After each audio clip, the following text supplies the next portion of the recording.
सहनो भुनक्तु सह वीर्यं करवावहै तेजस्विनावधीतमस्तु मा विद्विषावहै। ओम शांति शांति शांति। सच्चिदानन्दरूपाय विश्वोत्पत्त्यादिहेतवे आपत्रविनाशाय श्रीकेशाय वयं नमः।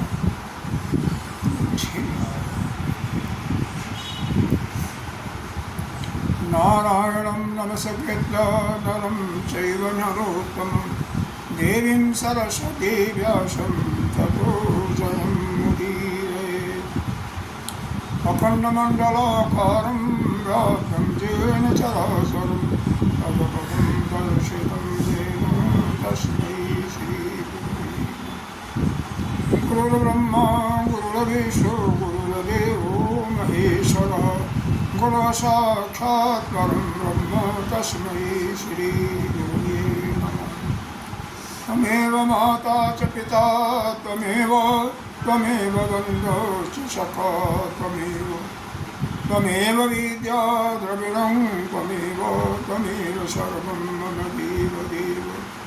गजाननं भूतगणादिसेवितं कपितजम्बूफलचारुभक्षणम् उमासुतं शोकविनाशकारकं नमामि विघ्नेश्वरपादपं भजम्। अनंत श्री विभूषित श्री 1008 पंचायती महानिर्वाणी अखाड़ा के वरिष्ठ श्रोत वरिष्ठ महामंडलेश्वर एवं उत्तर प्रदेश संत समाज के अध्यक्ष श्री सदगुरु भगवान के चरणों में मातृशक्ति भक्तजन सभी के अंतःकरण में आत्मस्वरूप विराजमान इस परमात्मा को नमन करते हैं। भगवान की अहित की कृपा के फलस्वरूप यहाँ पर दूसरा सत्संग हो रहा है। एक दिन का एक दिवसीय दूसरा सत्संग है। पिछले साल अप्रैल में हुआ था। देखिए सत्संग तो हमारा नित्य प्रति स्वभाव होना चाहिए, हमारे स्वभाव में आ जाना चाहिए, क्योंकि यह मनुष्य जोनि से कहते हैं इसकी प्राप्ति आसानी से नहीं होती। 84 लाख जोनियों में भक्षण करते हुए विचरण करते हुए बहुत बड़े किसी जन्म के पाप पर पुण्य का उदय होता है तो मनुष्य जोनि मिलती है। मनुष्य जोनि इसीलिए मिलती है कि हम अपना उद्धार कर सकें। उद्धार करने का तात्पर्य यह है कि हम दोबारा इस संसार में ना यानी मोक्ष प्राप्त कर सकें। मोक्ष की प्राप्ति कैसे होगी? इसके लिए देखो हमारा जो शाश्वत संबंध है वह परमात्मा से, हमारा मूल स्थान वही है, वहीं जाना भी है, वहीं से आते भी हैं। ठीक है, माया के घर से आते हैं लेकिन है तो वही। 3 प्रकार के संबंध माने गए हैं। पहला संबंध होता है जन्मजात संबंध। एक बालक जैसे छोटा जन्म हुआ आपका पोता, उसी समय उसके दुनिया भर के संबंध जुड़ जाए, रिश्ते बन गए। दादी, मम्मी, चाची, नानी, नाना, मामी, मामा, दादा इत्यादि बन गए। अब वो तो जन्मजात का संबंध है। दूसरा होता है मान्यता प्राप्त संबंध। जैसे आपकी शादी हुई तो उनको पति मान लिया, उन्होंने पति मान लिया, मान्यता प्राप्त है। आजकल तो यह संबंध ज़्यादा नहीं चलता। अच्छा, लेकिन दोनों में विचारणीय है। विचार कीजिए कौन संबंध इसमें बड़ा होता है, जन्मजात या मान्यता प्राप्त? क्योंकि गुरु शिष्य का संबंध भी मान्यता प्राप्त है। मान्यता से ही है ना, हमने मान लिया किसी तो ठीक, उन्होंने मान लिया और कुछ नहीं होता। लेकिन मान्यता प्राप्त संबंध अगर 50 साल के बाद बात करें तो हमारे देश में कभी भी किसी की शादी होती तो बिछो का सवाल ही नहीं उठता था। कोई अपने पत्नी को देखा कभी नहीं देखा, न पत्नी पति को देखने की कोशिश करती थी। जो माता पिता ने कर दिया और वही अंत तक चल गया। आजकल का चूँकि हमारा खान पान भी अलग हो गया, देखो जितनी भी चीज़ें होती हैं देख करके सुन करके या जो हो गए हुए पदार्थ हैं उन्हीं का याद आता है। किसी से सुना कि अमुक वस्तु बहुत अच्छी है, खाने की हो, सिनेमा देखने की हो, अमुक सिनेमा बहुत अच्छा आया है, या कपड़ा पहनने का हो, सुन करके या देखा है आपने कहीं ये बहुत अच्छा लग रहा है, और कपड़ा पहन के आया था बहुत सुंदर था, तो वह मन में एक कामना होती, इच्छा होती है। या कभी उसको भोगा हो, कोई बस ऐसा खाया हो बहुत अच्छा लगा हो यहाँ या और कहीं, फिर उसको बार बार खाने की इच्छा होती है। और यह इच्छा ही जो है बंधन का कारण है। अगर हमें किसी चीज़ की इच्छा ही न हो, न खाने का न भोगने का, तो क्या होगा? मन में आप विचार करेंगे तो 1 मिनट में भी कितनी विचार आती है। और वास्तव में ये जो ध्यान किया जाता है ना, इन विचारों को शून्य करने के लिए धीरे धीरे विचारों को कम करना है। जिस समय आप परमात्मा पर ध्यान करते हैं, अपने कन्हई पर या भोले बाबा पर, किसी पर, हनुमान जी पर, तो एक ही वृत्ति आपके घंटों रहती है। जब तक आप ध्यान में बैठे रहते हैं तो उनके अलावा और कोई छवि नहीं आती है। तो कम से मन की एक ही वृत्ति होगी ना, मन में तो कई वृत्तियाँ नहीं आ रही हैं ना। धीरे धीरे वह वृत्ति भी जब नष्ट हो जाती है तो अपने स्वरूप में हो जाती है।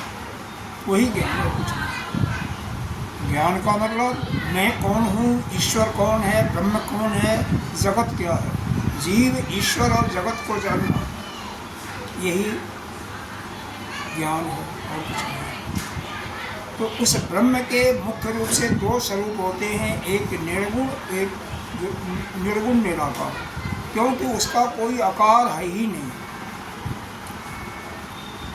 कोई गुण भी नहीं। जगत गुरु शंकराचार्य जी की पुस्तक है आत्मबोध, उसमें लिखा हुआ है निर्गुणो निर्विकारो। जिसके पास गुण नहीं है इसका मतलब उसके पास बुद्धि नहीं है। निर्विकारो, कोई विकार भी नहीं है, इसका मतलब कोई अवयव भी नहीं है। यहाँ पर अवयव नहीं होगा। निर्विकारो निर्गुणो निष्क्रियो, निष्क्रियो, कोई क्रिया नहीं होती है, इसका मतलब हाथ पैर नहीं होता। निष्क्रियो, नित्यो, नित्य है, यानी कभी न जन्म न कभी मृत्यु। देखो जिसका जन्म होता है उसी का मरण होता है। इस संसार में कोई भी चीज़ जब उत्पत्ति होगी ना तो उसकी अंत भी होना है।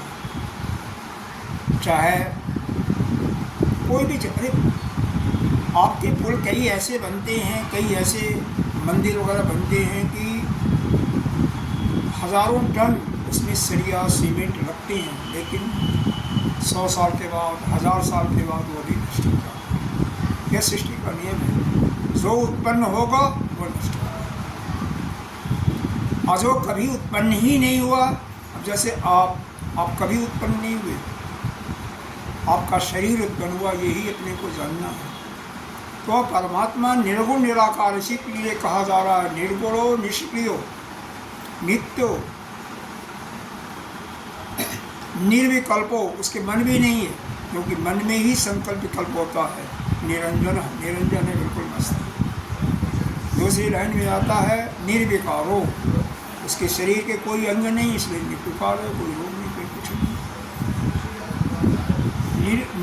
निराकार, कोई आकार भी नहीं। कभी तो हाथी के अंदर भी वही आत्मा है, शक्ति देने वाला। एक चींटी के अंदर भी वही है, ब्रह्मा के अंदर भी। ब्रह्मा भी, उनकी भी मृत्यु होती है। एक दिन आए हैं, एक दिन चले जाएंगे, दूसरा ब्रह्मा आएगा। कोई परमानेंट नहीं है, वो केवल एक ब्रह्म।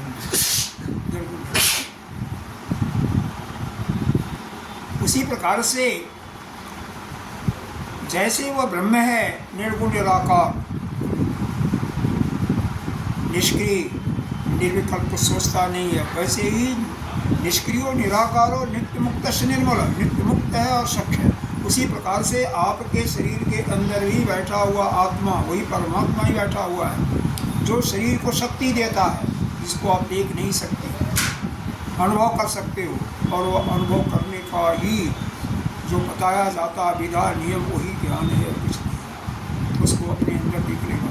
जिस समय आपके अंदर कोई मन में वृत्ति नहीं चलती, कोई विचार नहीं आता, तो आप अपने स्वरूप में होते, मस्त होते, उस समय आपको जो आनंद की प्राप्ति होती है वो कभी नहीं होती। उसी आनंद को आपको प्राप्त करना है, वही आनंद। जितना आप शांति में रह सकें, जितना आप मस्त रखें, कम से कम इस चीज़ को देखें कि हमेशा मस्त रहें। चिंता की ज़रूरत नहीं, वही दुख का कारण, दुख का मुख्य कारण है कि हम भूत की चिंता करते हैं। अभी पहले हमें ऐसा हुआ था, ऐसे भोगा था, तभी मिलना चाहिए। क्यों मिलना चाहिए? हम ऐसे रहते तो हमारे बच्चे भी वैसे ही रहे, क्यों हम सोचते हैं? अब भविष्य लेकर के चले। जितने भी बुरा मत मानिए, मैं भी हूँ आपकी श्रेणी में, आप भी हैं, इसलिए मैं कह रहा हूँ। सबसे बड़ी, सबसे ज़्यादा चिंता किसको होती है? क्यों? बीती हुई घटनाओं को याद करते हुए भविष्य, अब भविष्य में फिर क्या होगा, भविष्य की चिंता करेंगे। क्यों? जैसे आपका वर्तमान समय में रहो ना, कोई दुख नहीं होगा। कोई भी अगर मनुष्य हमेशा वर्तमान में रहे तो वो हमेशा सुखी रहेगा, वही मस्त निरंजन रहेगा। लेकिन समस्या यही है, जितना बीती हुई बातों को आप लोग याद करते हो, उतना एक बालक, छोटा बालक है ना, क्या था, उसके पास कोई नहीं है, कुछ याद ही नहीं है, इसीलिए मस्त रहता है। सबसे ज़्यादा जीवन सुंदर किसका है? उसी बालक का है। जुआ होने पर भी ज़्यादा मस्ती रहती है, खाते पीते मौज जैसे भी करते हैं, ठीक है, और कुछ नहीं देखते हैं, लेकिन मस्ती तो करती है। जिसको चिंता होती है तो वही बनता है, किसी चिंता अभी पारी नहीं। तो यहाँ पर ये बताया परमात्मा का एक स्वरूप है निर्गुण निराकार, तो हमारा भी एक स्वरूप है निर्गुण निराकार, वो आत्मा के रूप में है, और उसी की शक्ति से हम बोलते हैं, हम कार्य करते हैं, हमारा भोजन पचता, सभी का, जितने भी जीव हैं सभी का उसी की शक्ति से चलता है, सभी के अंदर वही विद्यमान है। अरे पेड़ पौधों के अंदर भी है। वृक्ष को कुल्हाड़ी ले करके जाओ काटने के लिए तो भी डरता है, अगर जरा सा काटो तो उसे सफ़ेद सफ़ेद गिरता। क्यों? उसमें भी चेतनता है, तभी तो वह बढ़ता है, हैं? हर एक के अंदर वह चेतन शक्ति है। तो उस जो आपके अंदर वह निर्गुण निराकार, जो बुद्धि के द्वारा उसको जान नहीं सकते लेकिन अनुभव कर सकते हो, तो उस बुद्धि के द्वारा उसका चिंतन करना चाहिए। कैसे? कि हम नित्य शुद्ध बुद्ध मुक्त आत्मा है। हमारे वेदों में 4 महावाक्य बताए गए, जिसको हम ब्रह्माष्टमी के रूप से कहते हैं। प्रज्ञानम ब्रह्म, अयम आत्मा ब्रह्म, हम ही आत्मा, हमारी आत्मा ही ब्रह्म है। यह तो एक का चिंतन करना चाहिए, ठीक है, उस बुद्धि से। फिर दूसरा उसका स्वरूप आता है परमात्मा का सगुण निराकार। वह भगवान के रूप में माना जाता है, ईश्वर कहो, भगवान कहो। वही सृष्टि को बनाने वाला, सृष्टि को पालन करने वाला और सृष्टि को नष्ट करने वाला। हम 3 रूप में पुराणों के माध्यम से मानते हैं, लेकिन है वह एक ही। हम ब्रह्मा विष्णु महेश के रूप में मानते हैं, लेकिन वही नारायण है या वही भोले बाबा, एक ही है। शिव पुराण पढ़िएगा तो भोले बाबा का नाम आएगा, देवी भागवत पुराण पढ़िएगा तो माँ जगदम्बा का आएगा, है एक ही। तो आपके अंदर भी सगुण निराकार कौन है? या जीव जो आप बोल रहे हो, अपने को शरीर मानते हो या अलग मानते हो, वही हो। तो जीव से वो भी देख नहीं सकते, अपने आप को देख नहीं सकते। सगुण दिखाई दे रहा, उसके अंदर गुण है, केवल कल्पना ही कर सकते हो, चीर फाड़ करके कुछ भी कर लिएगा, अंतःकरण ही है, देख नहीं सकते। देख सकता कोई अपने को? तो उससे क्या करना चाहिए? मन से उसका जाप करना चाहिए। शायद आप जाप तो करते हैं। किसका जाप करना चाहिए? उसी ईश्वर का, उसी भगवान का। चाहे आप शिव के रूप में मानो, चाहे नारायण के रूप में मानो, भाई के रूप में, राम के रूप में, अन्य किसी देवता के रूप में, उसी का जाप जितना कर सकते। तो मन के द्वारा उस सगुण निराकार का जाप करो जो कि जीव के रूप में लक्षित हो रहा है, और बुद्धि के द्वारा जो कि आप शुद्ध निर्गुण निराकार आत्मा जो है उसके रूप में उस आत्मा का चिंतन करो। कैसे? हम ब्रह्म ही पूजा करो। थोड़ी हम और जिसकी पूजा कर रहे हैं दोनों एक ही हैं, अलग नहीं हैं। और वही तीसरा, आप जिसकी पूजा करते हो वह कौन है? वह सगुण साकार है। जब एक नीचे सीढ़ी उतर जाता है अवतार लेकर के संतों का दुख हरण करने के लिए, पृथ्वी पर धर्म का उद्धार करने के लिए, अधर्मियों का नाश करने के लिए, तो उसी को कहते हैं सगुण साकार। और आपके अंदर सगुण साकार यह शरीर है, तो शरीर से उसकी सेवा करो जितना कर सकते हो। किसकी? जिनके अंदर वह परमात्मा है, आत्मा है। किसके अंदर है? सभी के अंदर है। सभी प्राणी के अंदर वही एक ही आत्मा है, अलग नहीं। आपको याद होगा पहले जब भोजन बनता था तो पहली रोटी किसको खिलाते थे? गाय को खिलाते थे। आज भी है। आपके यहाँ होगा, अधिकांश जगह लुप्त हो गया है, 80% तो लुप्त हो गया है। और तो जल्दी बनाते हैं, पहली रोटी जो ड्यूटी जाता उसको देते हैं, इसीलिए वह क्या गाय जैसे हो जाता है। अंतिम रोटी कुत्ता को दिया जाता था, अब कुत्ता की जगह बनाने वाली स्वयं खाती है, तो वही होना पड़ता है। हाँ, यही होता है। और छेली ना खाना। हाँ, एक रोटी चींटियों के लिए नहीं, 4 रोटी आपके पास फालतू है, तो एक ही रोटी में गाय को भी जो कुत्ते को भी तो जैसा बंदोबस्त होता है, देखो हर एक का अलग अलग हिसाब है। लेकिन इतना गारंटी लिखा लो, जो जितना ही दूसरों को खिलाएगा उतना ही उसके पास अन्न की कमी नहीं होगी। हरिद्वार में शायद आपने देखा है नहीं, शांति कुंज आश्रम है, गायत्री परिवार के हिसाब से 4000 आदमियों का नित्य दोपहर को और शाम को भोजन देते हैं। और भी कई ऐसे स्थान हैं कि जहाँ पर कम से कम महात्माओं को तो फ्री चाय दोनों टाइम का भोजन देते हैं, कई बार दक्षिणा भी देते हैं। तो वहाँ पर कहाँ से आता है? कभी कमी नहीं होती। कभी यह नहीं देखा हो कि धन के अभाव में आज ये भंडारा ना चला नित्य प्रति। तो कहीं भी अगर हम खिलाएंगे दूसरों को तो वो हमारे पास अपने आप उनके कृपा से 10 गुना आएगा, कम नहीं होगा। यह धर्म। तो आपको 3 स्वरूप आपको बता दिया गया, परमात्मा का भी 3 स्वरूप और आपका भी 3 स्वरूप। आपका एक स्वरूप है शरीर, तो शरीर से मंदिर में जाओ, आश्रम में जाओ तो उसकी सेवा करो, या कोई दीन दुखी है तो उसकी सेवा करो जो कर सकते हो। कोई अंधा आदमी है तो उसको सड़क कम से कम पार करा दो, कोई प्यासा है पानी पिला दो, भूखा है तो 2 रोटी या जो कुछ भी है दे दो, और नहीं कुछ है तो प्रेम से बात करो, किसी से गुस्सा होकर के बात नहीं, बस प्रेम से बात करो। 2 लोग बात करो कि भाई मेरे पास नहीं है, कहीं और देख लीजिए, लेकिन प्रेम से तो बोल तो सकते हो ना। और नहीं तो जल भी तो अभी तो मुफ्त मिलता, बाद में पैसा से मिलना हो सकता मिले, अभी भी मिलना शुरू हो गया है। रेलवे स्टेशन पर कई जगह तो लग गया, पैसे डालो तब मिलेगा पैसा, पानी तो कोई बात नहीं, कैसे भी है सुविधा। और मन से जितना जाप हो सके इस जीवन का कल्याण के लिए जाओ। बुद्धि से उस महावाक्य का चिंतन करो कि मैं शरीर नहीं हूँ, कम से कम शरीर से अपने को अलग करो, इतना ही चिंतन करो, तब भी बहुत है भी आपके लिए। शरीर अलग है, शरीर एक दिन पैदा हुआ, एक दिन चला गया।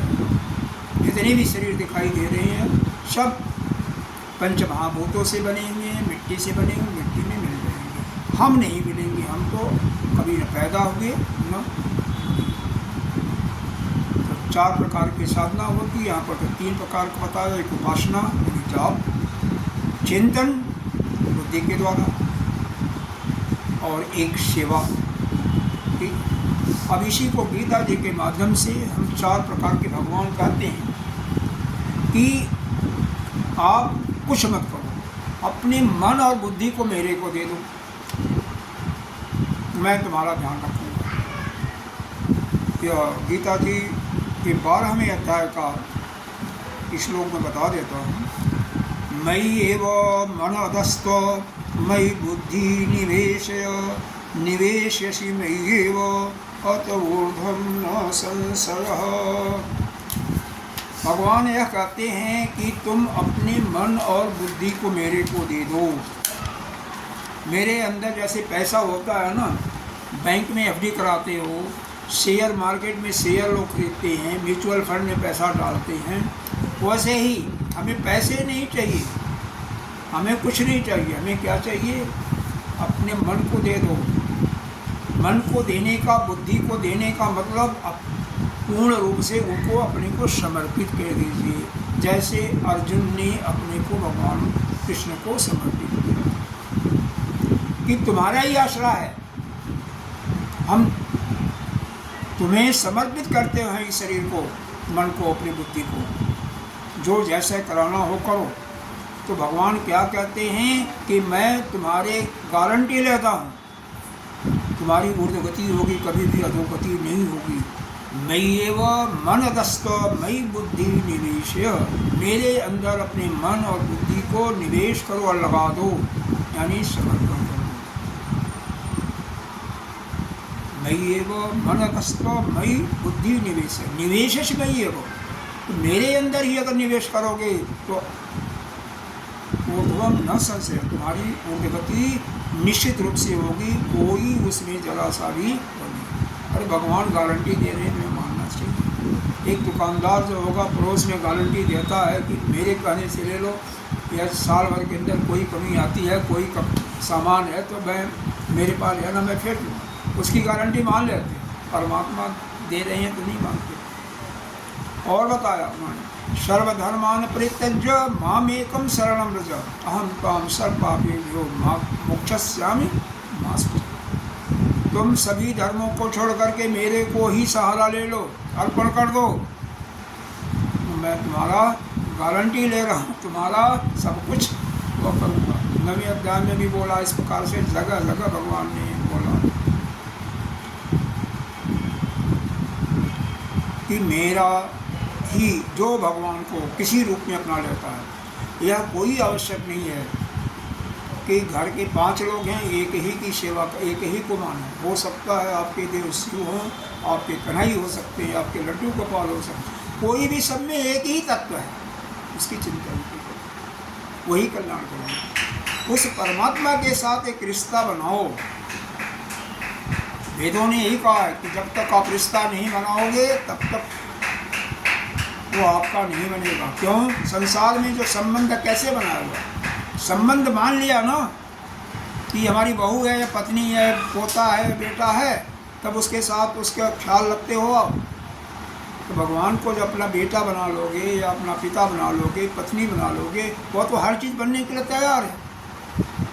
तो जब उससे संबंध बना लोगे तो उसको कभी नहीं बोलोगे। मुंडक उपनिषद में क्योंकि वेद की बातें हैं, तो वहाँ पर भी भगवान यही कहा कि न अयम आत्मा प्रवचन लभ्यो, प्रवचन से हम नहीं प्राप्त होते, अपनी आत्मा को नहीं जान सकते। न मेधया न बहुधा श्रवण, प्रखर कितनी भी बुद्धि तेज हो, बहुत श्रवण करो तब भी उससे भी नहीं होगा। अयम आत्मा फिर कैसे होता है?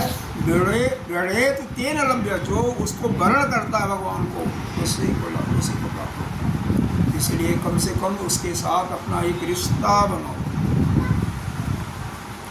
कुछ भी बोल, भगवान तो मूर्ति फोटो तो लगा ही रखे होंगे, जिसका भी जो पसंद है कोई सब नहीं बना लो। घर में 10 लोगों से बना रखे तो उसके साथ बना लो, उसके साथ भी संबंध बना, हाँ कुछ मान लो उसको। कोई नहीं है। तो यहाँ पर यह 12वें अध्याय में यह भगवान ने कहाँ पर बोला है, यह श्लोक नंबर बता देते हैं। यह 8वें श्लोक से लगातार 11वें श्लोक तक 4 श्लोकों ने 10वें तक यह भगवान ने 11वें तक बोला है। नहीं यह 8वां श्लोक है 12वें अध्याय का, भक्ति योग का 8वां श्लोक। इसलिए भगवान के प्रति अपने को समर्पण बुद्धि से करना कुछ नहीं है। अरे नहीं कुछ कर सकते हो, मान लीजिए किसी के पास नहीं है तो मन से उनकी पूजा करो, मन से उनका 56 प्रकार का भोग लगा हुआ, करना कुछ नहीं है। एक जैसे में एक दृष्टांत देते हैं, एक शेर था, पैसे बहुत थे उसके लेकिन बहुत कंजूस था। गया किसी संत के पास, अपनी कहानी सुना कि भगवान मैं एक पैसा खर्च नहीं कर सकता, पैसा तो है लेकिन मैं भगवान की पूजा कैसे करना चाहता हूँ, कैसे करूँ। उन्होंने कहा वही बात नहीं, तुम 4 बजे उठो, 4 बजे ही तुम मन से ही वृंदावन में पहुँच जाओ और भगवान को स्नान कराओ, उनको भोग लगाओ, बढ़िया से बढ़िया खाना बनाओ। कहाँ कुछ बनाना भी नहीं है, मन ही में बनाओ, उनको खिलाओ, तुम भी प्रसाद खाओ और उनको अच्छे अच्छे कपड़े पहनाओ। लाना भी नहीं है मार्केट से, केवल मन से कल्पना करते हुए, जैसे मन से लाल रंग का कपड़ा पहनाया, हाँ, उसकी पगड़ी पीला कलर की, मन से उड़ते रहते हो ना, कभी यह करना, सभी लोग उड़ते हैं, तो वो भगवान के लिए। एक दिन कई हो गया, कई साल उसको हो गए, आनंद आने लगा। एक दिन दूध में चीनी डाल दिया तो कुछ ज़्यादा हो गया, जबकि दूध भी नहीं है, चीनी भी नहीं है। फिर कहा भगवान कैसे खाएंगे, तो बहुत मीठा हो गया, कैसे पिएंगे, निकालने लगा। भगवान वहीं पर पकड़ लिया, अरे तू इतना प्रेम करता है मेरे से, जब चीनी दूध है ना, चीनी है, निकालना उसमें ज़्यादा हो गया, उसमें से चीनी वापस लेगा, कहाँ से लेगा।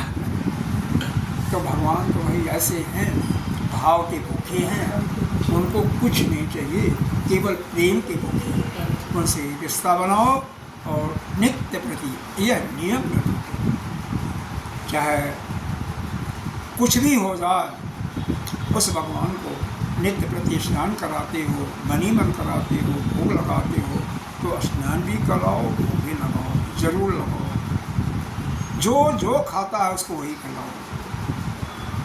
कृष्ण भगवान है, कन्हई है, तो 56 प्रकार के जो भी भोग खिला सकते हो। शिव बाबा हैं तो भांग धतूरा, उनका बस इसी से काम चल जाएगा, बैर इत्यादि से। गणेश जी हनुमान जी हैं तो लड्डू चाहिए भाई, वो मानसिक लड्डू हो लेकिन होना चाहिए। माता जी हैं तो उनको तो भाई बिना सिंदूर के, बिना बढ़िया लाल गुलाबी साड़ी के तो काम नहीं चलेगा। बाकी चीज़ें जो भी होगा, पूड़ी और खीर जो बनता है वो तो जानते ही हैं, हाँ, हलवा, चना इत्यादि। तो जो जिसको प्रिय है उसको खिलाओ, वो खिलाओ, मनी से खिलाओ बना करके, जो आपके आराध्य हैं उन्हीं को, बाकी को केवल प्रणाम। अब भगवान कहते हैं, अब भक्त कहता है कि भगवान मैं मन और बुद्धि आपको कैसे दे सकता हूँ। भाई मन मेरे पास है, बुद्धि मेरे पास है, मैं तुम्हें कैसे दे सकता हूँ। आप कह रहे हो कि मन और बुद्धि मेरे को दे दो, तो भगवान इस पर दूसरा वाक्य किसके लिए करते हैं कि अत चित्तम समाधातु न शक्नोषि मयि स्थिर।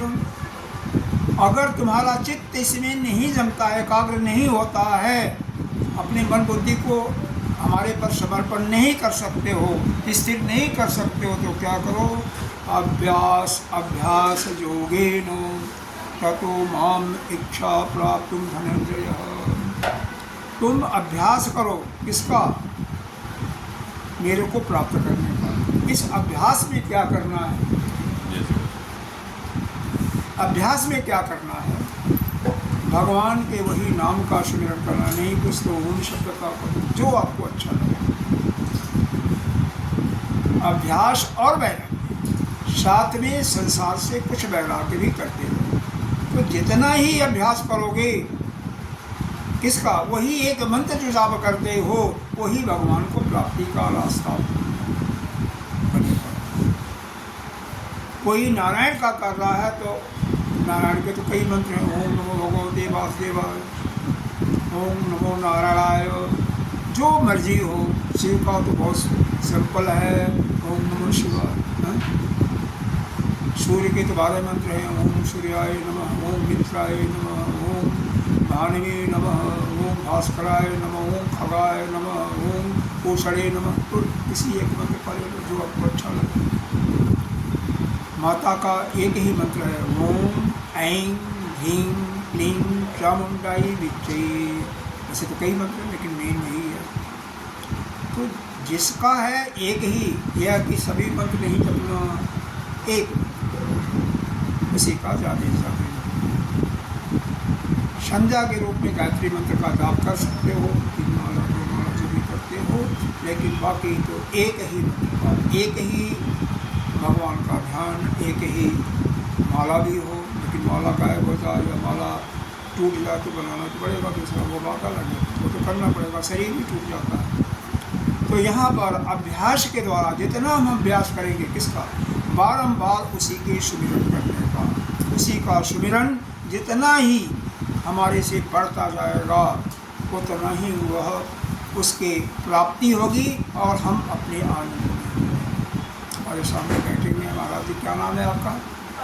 हाँ, पर्व त्योहार, जैसे त्योहार बोलते हैं ना हमारे, पर्व है नाम। हाँ पर्व। देखिए, आप अभी विद्यार्थी हैं, आपका मुख्य कर्तव्य क्या है?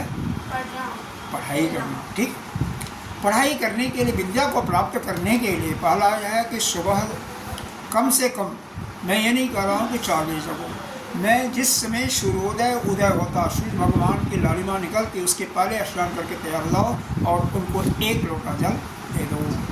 ओम सूर्याय नमः, इतना कर सकते हो?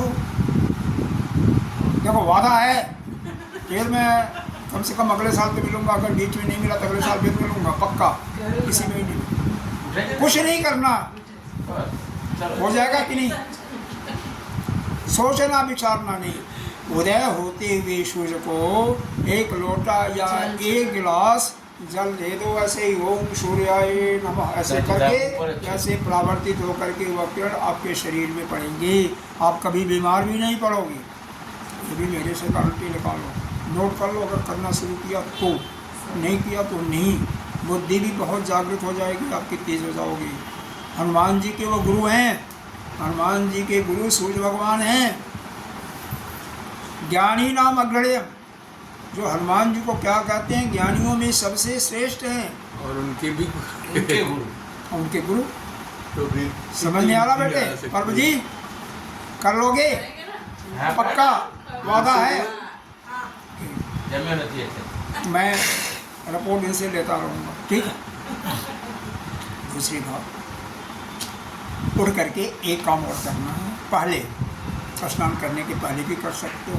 जितने भी घर के अंदर लोग हैं, बड़े लोग, माता पिता दादा दादी, उनको प्रणाम करना है आदर के साथ। ठीक है, भगवान को तो करोगे ही, गुरु तो भी मानी नहीं होगी, लेकिन कम से कम उनका पैर छुओ। सो रहे हैं तो कोई बात नहीं, उनको बस उनको जगाने की जरूरत नहीं है, बस उनके पैर छुओ।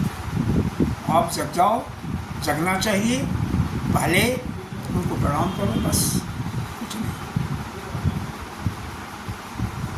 ठीक है, उनको जगाना भी नहीं, ये तो कुछ भी नहीं, जब भी जगते हो उनको कर लो। और कई चीज़ें होती हैं, विद्यार्थी के 5 लक्षण होते हैं, पता है? काक चेष्टा बको ध्यान, कौवे जैसे चेष्टा करनी है, बकुला जैसे ध्यान करना है। बकुला ऊपर होता है, नीचे अगर कोई मरा हुआ जानवर है वो तुरंत आ जाता है। काक चेष्टा बको ध्यान,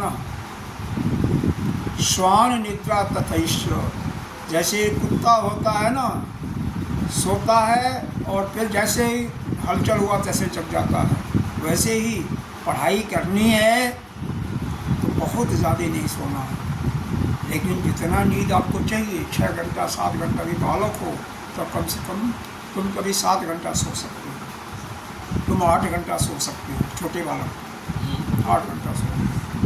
वो बहुत बीमार रहता है। हाँ, बीमार बहुत रहता है, खाना नहीं खाता, खाएगा, सब्जी नहीं खाता वो।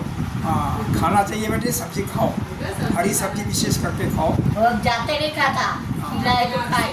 तो काक चेष्टा बको ध्यान स्वान निद्रा तत्स्य अल्पाहारी, शाम का भोजन कम से कम, वैसे तो अल्पाहारी विद्यार्थी को अल्पाहारी का मतलब कम भोजन करना, तो शाम का भोजन तो हल्का खाओगे तो नींद जल्दी टूट जाएगी समय से। गृह त्यागी, घर का त्याग भी करना होता है, लेकिन अभी घर का त्याग नहीं करते हो तो कोई बात नहीं, लेकिन बड़े हो जाओगे हॉस्टल में जाओगे तो घर का त्याग करना पड़ेगा, है? तो यह 5 लक्षण याद करो, काकचेष्टा बको ध्यान श्वान निद्रा तथैश्च अल्पाहारी गृह त्यागी विद्यार्थी 5 लक्षणम। और कम से कम नित्य प्रति एक चीज़ और आपके लिए, आप दोनों के लिए,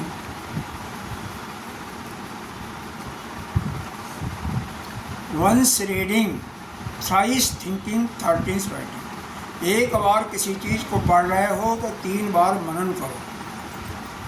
जैसे कोई भी सवाल है, मैथ है, पोयम है, याद कर रहे हो, इंग्लिश है पढ़ रहे हो, एक बार पढ़ने के बाद 3 बार मनन करो। उसी दिन नहीं तो दूसरे दिन भी, तीसरे दिन, क्रमशः उसको रिपीट करते रहो और 13 बार लिखने की कोशिश करो उसी चीज़ को, तो पक्का होगा, कभी भूलोगे नहीं। Once reading thrice thinking 13 writing, ये पढ़ने का यह फार्मूला नोट कर लीजिए, ठीक है दोनों। कितना कम्प्लेक्स से कम्प्लेक्स चीज़ होगा अगर, ठीक है बेटे, समझ में आ रहा ना, समझ में आ रहा ना, इसलिए मैंने इंग्लिश में बोला, आपने कहा हिंदी नहीं समझोगे तुमको। Once reading thrice thinking 13 writing, this formula is very much essential for all every students, ठीक है। अब यहाँ पर दूसरे हम श्लोक की चर्चा कर रहे हैं, तो भगवान यह कहते हैं खूब अभ्यास करो। अभ्यास जोगे नहीं माम इच्छा प्राप्त धनंजय, केवल अभ्यास से मेरे को तुम प्राप्त कर सकते हो, इसलिए तुम जितना में अभ्यास कर सको। अभ्यास किसका? उसी भगवान के नाम, भगवान के नाम, लेकिन साथ साथ थोड़ा सा संसार से वैराग्य भी करो। हाँ, भगवान ने तो केवल अभ्यास करने के लिए कहा और कुछ नहीं कहा, लेकिन जब तक संसार से वैराग्य नहीं होगा तब तक व्यर्थ होगा। अब फिर कहता है अर्जुन की अभी नहीं हो पाएगा हमसे, तो इतना अभ्यास कहाँ से हो पाएगा? हमसे इतना अभ्यास नहीं हो पाएगा। जब अभ्यास नहीं हो पाएगा तो फिर क्या करना? भगवान कहते हैं कोई बात नहीं, तुम मन बुद्धि को मेरे को नहीं दे सकते वो भी चलेगा, अभ्यास भी नहीं कर सकते, नाम का सिमरन भी नहीं कर सकते, चलो कोई बात नहीं। तो तीसरा तुम्हें बताता हूँ। तीसरा क्या बताया भगवान ने? अभ्यासेऽपि असमर्थो असि मत कर्म परमो भव मदर्थम कर्माणि कुर्वन् सिद्धिं एवाप्यसि। अगर तुम अभ्यास भी नहीं कर सकते हो तो मेरे लिए ही कर्म करो, कुछ मत करो। जो करते हो हम परमात्मा के लिए। कैसे? अब रसोई बना रहे हो तो किसके लिए बना रहे हो? अपने भगवान के लिए, उनको खिलाएंगे। अरे प्रसाद में वो थोड़ी ले जाएंगे, कुछ तुम ही खाओगे, तुम्हारा परिवार ही खाएगा, तो उनके लिए बनाओ। अब गाड़ी चला रहे हो, सर्विस करने जा रहे हो, तो हम किसके लिए चला रहे हैं? अपने कन्हैया के लिए, अपने परमात्मा के लिए, उन्हीं के लिए। जो भी काम कर रहे हो अपने लिए कर रहे हो, लेकिन आप अपने लिए ना करते हुए उस परमात्मा के लिए। मदर्थम कर्माणि कुर्वन् सिद्धिं एवाप्यसि। अगर तुम हमारे लिए ही कर्म करोगे, तुम्हें भाव ही लाना है, मन ही करना है कि हम अपने, और मन के साथ साथ उनका ध्यान भी तो आएगा कि हम अपने, उनके लिए, हमारे जो भी इष्ट हैं हम उन्हीं के लिए कर्म करें और किसी के लिए। कपड़ा भी पहन रहे हो, हम किसके लिए पहन रहे हैं? हमारे अंदर वही हैं, हम उन्हीं के लिए पहन रहे हैं, हम उनको पहना रहे हैं, हम नहीं पहन रहे हैं, हमारा शरीर नहीं, हम अपनी परमात्मा को पहले कम से कम उनको अर्पण करो। अर्पण कहीं करने जाना भी नहीं है, बस बिग भाव लाना है कि हमारे अंदर वो बैठे हुए हैं, हम उनको लिए पहना रहे हैं। हम कोई भी चीज़ खाओ तो कम से कम उनको खिला करके खाओ, हमारे अंदर ही खिलाओ। भोग लगाना इसीलिए वो ज़रूरी होता है। देखो भगवान ने गीता में ही 3 अध्याय में कहा है कि अगर मैं अकेले कोई खाता है, पकाता और खाता, तो जानते हो क्या होता है? पाप खाता है, पाप खाता। आपको कहो तो मैं श्लोक भी बता देता हाँ, हूँ। डोंगरे जी बापा ने भी बोला है हाँ? कि आप अपने लिए पकाते हो ना तो अकेले पाप खाते हो, ऐसा हाँ। डोंगरे जी बाबा ने श्रीमद् भागवत में भी आप बोला है। अकेले अगर खाते हो तो आप पाप खाते हो। क्या कौन सा श्लोक है मैं बता देता हूँ आपको। 13वां श्लोक है, तीसरे अध्याय का। क्या दिया उन्होंने? यज्ञ शिष्टासीना संतो मुच्यन्ते सर्वकिलस्वई। यज्ञ जो करते हैं उसका जो बचा हुआ है उसी से जो अपना जीवन निर्वाह करता है उसके सारे पाप नष्ट हो जाते हैं। आप भुंजते जे तगम पापा जे पश्चान्ते आत्मकारणा। और जो केवल अपने लिए पकाते हैं, अपने लिए खाते हैं, वह पाप खाते हैं। तो अपने लिए क्यों, और कोई भी नहीं है। किसी ने कहा कि हम अकेले हैं तो क्या करूं?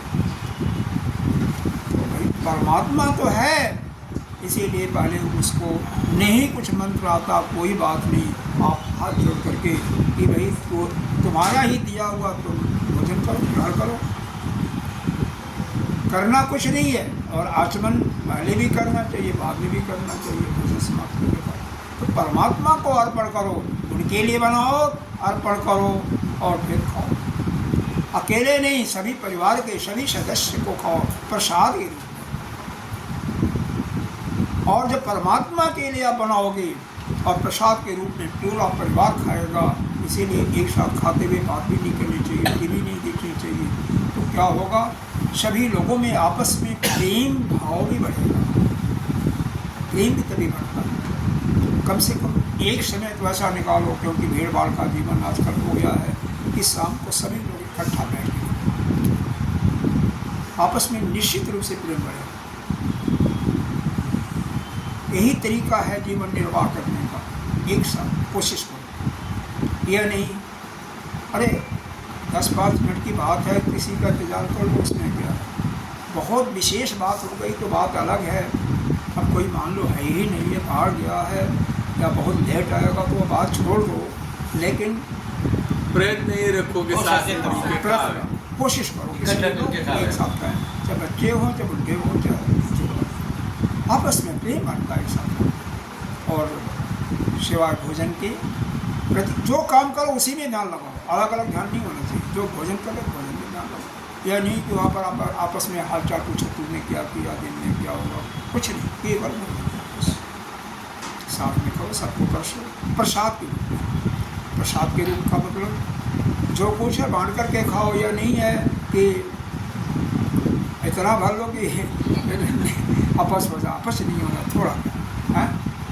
अरे शरीर है ना, शरीर को जीने के लिए खाना चाहिए, ना कि खाने के लिए। तो ऐसा है, थोड़ा सा कोशिश करो। लेकिन इसका मतलब ये नहीं है जैसे जो बच्चे हैं बोलने वाले, तो इनको जितना खाएं खिलाओ, क्योंकि इनकी जो खाएंगे ना वो उनको ग्रोथ में वो ऊर्जा काम में आएगी ना। बचेगा। और बच्चे जितना खेलते हैं कूदते हैं ना, वो उसके लिए ऊर्जा चाहिए, शक्ति चाहिए ना। शक्ति को भोजन से मिलेगा, और क्या देते हैं उनको तो खिलाओ। हाँ, सबके लिए बराबर नहीं है। अब से बिल्कुल नहीं काम करते, हमारे जैसे उठल्लो जो है, उनको ज़्यादा खिलाओगे तो परेशानियाँ बढ़ेंगी, है कि नहीं। आज जो दिन भर मेहनत करता 8 घंटा 10 घंटा, तो भैया उसके लिए तो ज़्यादा करनी पड़ेगी। उसके लिए तो जैसा जो परिश्रम करता है, शारीरिक परिश्रम, बुद्धि की परिश्रम अलग होती है। बुद्धि की परिश्रम तो अभी करते ही रहते हैं, लेकिन उसमें खुराक की ज़्यादा आवश्यकता नहीं होती है। जो शारीरिक परिश्रम में ज़्यादा। फिर भगवान कहते हैं चलो ठीक है, वो कहता है आपके लिए एक भी कर्म नहीं कर पाऊँ तो क्या होगा, और भी कोई रास्ता है भगवान, और तुम्हारे लिए भी नहीं कर पाऊँगा तो भगवान कहते हैं हाँ हाँ एक उपाय हमारे पास और है। क्या? तो यह आपका 11वां श्लोक बताते हैं। अथ एतद अशक्तोषि कर्तुम, इसको भी तुम करने में असमर्थ हो, तुम मद्योगम आश्रिता, मेरे ही जितना जो भी परिश्रम करो मेरे आश्रित होकर के करो। और क्या? सर्व कर्म फल त्यागम तथा कुतवात्मन, जो भी काम करो उसके फल को भगवान को अर्पण कर दो। देना नहीं है कुछ, अर्पण करना भाव से। यह मत सोचो कि नौकरी कर रहे हैं हम भगवान को अर्पण किया तो हम खाएंगे क्या।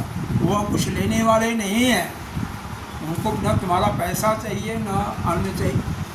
वो तो वैसे दिव्य हैं, दिव्य अमरता वर्षा, वो तो दिव्य है, अमूर्त है, निराकार है, उनको क्या तुम खिलाओगे। अरे वही तो हम लोगों का भरण पोषण कर रहे हैं ना? तो उनको जो है उनको अर्पण कर दो। सर्व कर्म फल, जो भी कर्म करो, भोजन बनाओ तो भी भैया हम भगवान के लिए बना रहे हैं, नौकरी कर रहे हैं जो कुछ मिला उनके लिए, खेती कर रहे हैं तो जो फसल होगी भगवान के लिए। यह करना तो सबसे आसान है। अर्जुन का काम आगे तो ठीक है। तो 4 विधा बताई गई, अगर यह करोगे तो क्या होगा। सर्व कर्म फल त्यागम ततः पूर्व, क्या बता दिया, ततः करो यथात्ममानु। कैसे करो, इंद्रियों को बस में रख करके करो। यह नहीं है सर्व कर्म फलत्यागम, सभी कर्मों के फल को भगवान को अर्पित करो, त्याग करो। लेकिन कैसे, मन और इंद्रिय को एकाग्र करो। क्योंकि जब मन इंद्रिय तुम्हारी एकाग्र नहीं होगी, मान लो भोजन ही बना और मुँह से आपको लार गिरने लगा तो पहले तो तुम ही चख लोगे, चखते हैं ना लोग कि कैसा बना है, नमक कैसा है, मिर्च कैसा है, पहले चख लेते तो वो चखना नहीं है। अरे आपका जो भगवान के निमित्त बनाए हो ना तो अच्छा ही बना होगा, इसको मन में संकल्प कर, बना ही होगा। क्यों डरते हो। यह मत सोचो कि कोई क्या कहेगा।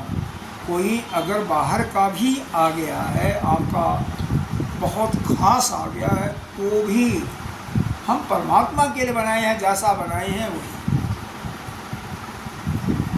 एक दृष्टांत के रूप में इसको समझने की कोशिश कीजिए। एक ऐसे ही एक बहुत ही परमात्मा के प्रति, कन्हैया के प्रति बहुत ज़्यादा अगाध प्रेम था। वह भोजन, कोई उनके ससुर ने बोला कि बेटी आज कोई विशेष गेस्ट हमारे पास आ रहे हैं, तो भोजन बहुत अच्छे तरीके से बनाई, उसे अच्छे बनाती भी थी। उसने कहा ठीक। उसी में बीच में कन्हैया का ध्यान आ जाता है, नमक के जगह चीनी डाल दी और चीनी के जगह मीठा डाल दी। चीनी नमक के जगह चीनी, चीनी के जगह नमक। बाद में उसको ध्यान आया वो कुछ नहीं, भाई भगवान का ही, अब भाई तुम ही जानो। बाद में जब भोजन हो गया तो उसके ससुर और जो आए थे गेस्ट कहे कि बेटा आज तो भोजन कितना लाजवाब है। मतलब उसने खाया तो नहीं खा कैसे, लेकिन वो भगवान उसमें सब कुछ ठीक है। तो जो कुछ बनाओ उनके लिए बनाओगे, उनके लिए समर्पित वाले भोग लगा दोगे, तो जो प्रसाद के रूप में जब तुम सब खाओगे तो आनंद ही आनंद होगा। इसीलिए जो कुछ बनाओ, सब जो कुछ करो, सर्व कर्म फल त्यागम। इन चारों चीज़ों को दोबारा सुन लीजिए। पहली बात तो यह है कि शरीर से बताया गया ना, आपके 3 स्वरूप हैं। क्या क्या, एक तो शरीर आपका है, शरीर वही भगवान का सगुण साकार है, साकार रूप है। तो इससे भगवान की भी सेवा करो।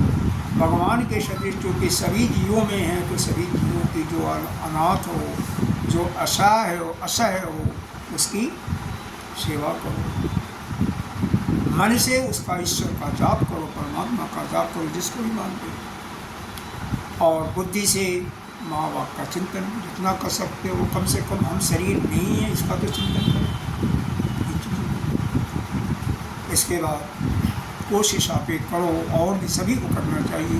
जैसे हमने बालक के लिए कहा, बेटा सूर्योदय उठने के पहले तुम्हें 1 लोटा जल देना चाहिए, वैसे सभी लोग सूर्योदय के पहले जगने की कोशिश करो और कम से कम सूर्य भगवान को 1 लोटा। साक्षात पंचदेव हमारे हैं, 5 देवों में से वो भी एक देवता माने गए हैं। विष्णु भगवान स्वयं, सूर्य भगवान, माता जगदम्बा, 3 हो गए, गणेश जी और श्री भोले बाबा। ये 5 हैं। 3 तो एक ही परिवार के हैं, 2 अलग अलग हैं। 2 अलग अलग हैं, 3 एक के। कोई बात नहीं, लेकिन आप एक ही का करना है। इसको भी करो तुम, एक का ही करना है, अलग अलग नहीं, अलग अलग नहीं, सभी का एक ही करना। ठीक है, समझ में बात आ गई। सूर्योदय के पहले कैसे भी हो स्नान किया और 1 लोटा भगवान को दिया। और जो जैसे बालक के लिए बड़ों के पैर छूना है, वैसे जो छोटा है बड़ों का पैर छूना चाहिए। जैसे आप हैं, सासुर का ससुर का पैर छू, पति का भी आपको छूना चाहिए, और भी भगवान का भी छूना चाहिए।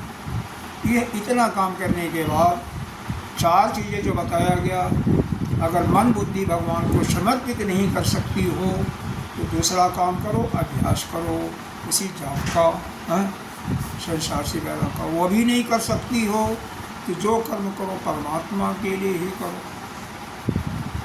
वो भी नहीं कर सकती हो तो सर्व कर्म फल त्यागम तत्व कर्तु सिद्धि तथा कुरु यथात्मान।